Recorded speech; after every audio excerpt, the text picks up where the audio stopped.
AP Physics 1 students who are looking at magnetism. This is a video, hopefully relatively quick, talking about the magnetic force.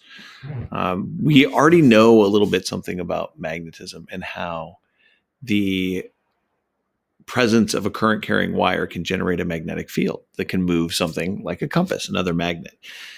But if you remember Newton's third law, it says that if a current carrying wire must exert a force on a magnet, then the magnet must exert an equal and opposite force on the wire. And that's what we want to look at here. There are two things we observe about the magnetic force whenever you have a current carrying wire, that the force is always perpendicular to the magnetic field. Then it has to do with how much current is going through it. There's a couple of videos that I want you to watch of demos of two examples of this. One is the jumping wire. One is one with two wires. But the jumping wire video basically is this. You got a strong magnet and a wire going through it. And as soon as you run a current through it, it moves. And the force that it experiences follows this formula. It's actually based on something called a cross product, which you may or may not be super happy about hearing about. But the end result is that you get this. The amount of current, the length of the wire, and the magnetic field are the things that matter for the force, how much force it will feel. The direction is all in that cross product piece, which we'll look at in a second. And the sine theta from that tells us that the closer to perpendicular the current and the field are, the stronger the magnetic field will be.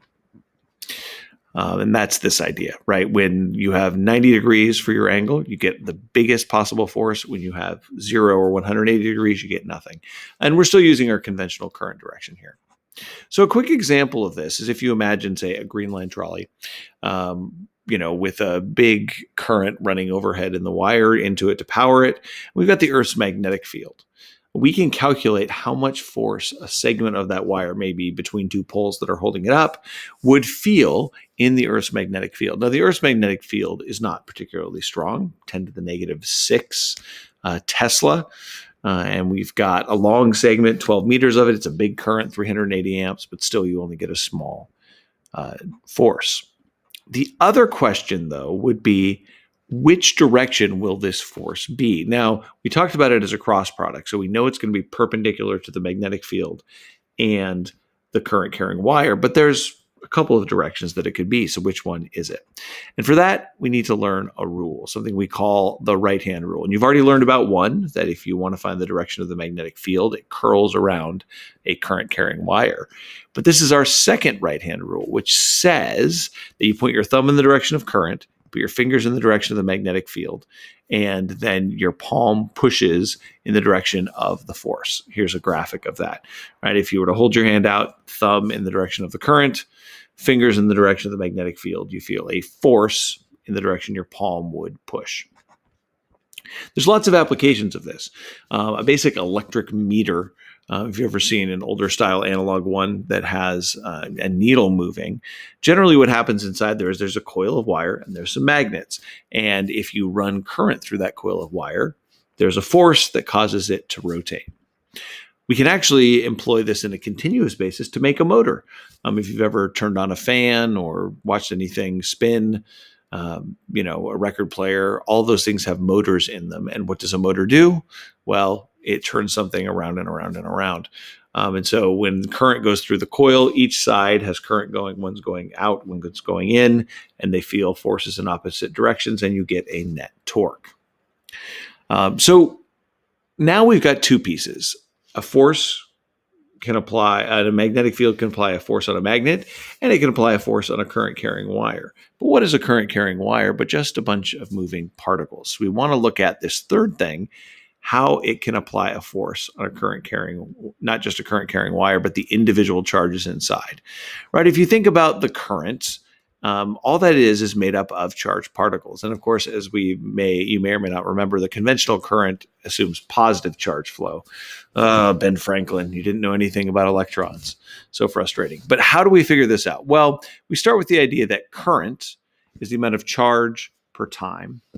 And we know that for constant speed motion, distance over time is the relationship for speed. And so the distance is just the speed times the time, standard rate equation. If you put those two ideas together, the idea that current is charge over time and the distance traveled is a speed multiplied by a time, you can take our IL cross B or ILB sine theta and you can get a new equation that is the amount of charge Q times its velocity crossed with the magnetic field. Put those together, time cancels out. And there you go. Ultimately, we usually think of it this second one. There's the amount of charge that matters, how fast it's moving, and how strong the B field is. And that angle is the same angle we talked about before. And the direction can also be figured out in the same way. So, for example, if a proton is traveling west and we got a magnetic field north, what is the force? Well, QVB sine theta gives us a force. And what is the direction? Well, for that, you use either the right-hand rule if it's a positive charge or the left-hand rule if it's a negative charge. It just means that if you use the right-hand rule, find a direction, but if you realize it's a negative charge, you have to flip the direction. And so this is what it looks like. Instead of the thumb representing the current, now the thumb represents the speed of the particle or the velocity of the particle, and then your palm pushes in the direction of the force. So how does that affect things? Well, something really interesting happens. We see that the palm is pushing always perpendicular to the magnetic field, your fingers, and the direction of motion, the velocity. But if it's always pushing perpendicular, it's never going to change the speed, but it could change the direction. And that kind of motion is what we call circular motion. This magnetic force will actually cause and provide a centripetal force. And if there's enough space, it will go in a full circle, which is pretty exciting. Which means that once you know that, you can use everything you know about circular motion to build something like this, a mass spectrometer. If you do a special thing called the velocity selector that involves magnetic and electric fields that cross, that only allowed things at one speed to go through, we're not going to get into that, then you can send in a bunch of particles that are traveling the same V, and they all would have the same charge. And then they enter this magnetic field region, and the size of the circle they trace out, and so therefore where they hit the detector, is completely determined by mass of the object.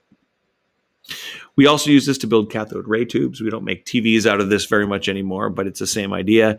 We shoot a beam of electrons, and then you've got charged up parts of the tube to create an electric field to push the charges around in one direction.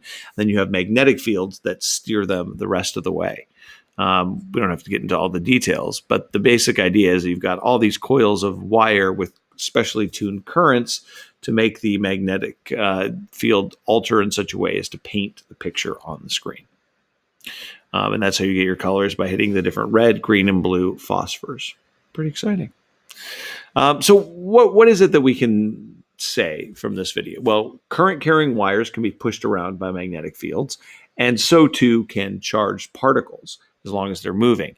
And charged particles that are moving in a big uniform magnetic field will just go in a circle, and then everything we know about circles can apply.